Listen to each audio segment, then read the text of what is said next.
A Kansas City man who has spent decades in prison for a crime prosecutors say he didn't commit will have to wait a while longer to try and win his release.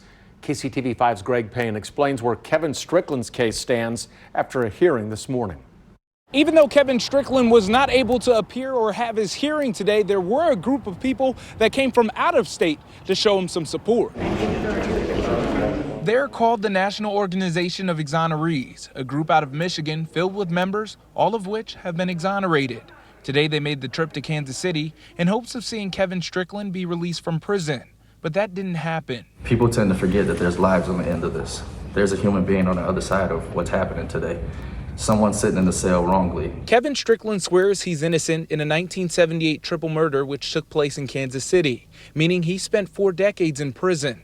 Several gunmen from that night agree Strickland was not there. Jackson County Prosecutor Jean Peters-Baker had her Conviction Integrity Unit review the case and concluded Strickland is innocent. But the Missouri Attorney General Eric Schmidt is not convinced. He argued to delay the case because he needs more time to prepare for the hearing.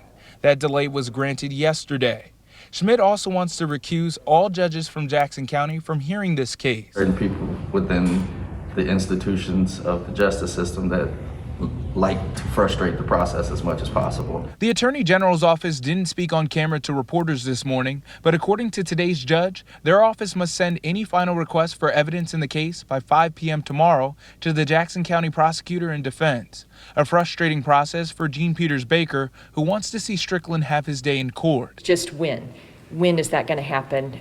Of course, we are trying our best to make sure that happens as expedited as it can at this point, because while it is not yet too late, it's late. But even though the question of when is still looming, those wearing the yellow shirts believe Strickland's time is coming. Will be exonerated, his name will be cleared, and he'll be wearing the yellow shirt soon enough. That next court date, September 13th at 2 p.m., will possibly set a date for the hearing that could lead to Strickland's release. Peters-Baker says she is not sure whether Strickland will be present that day.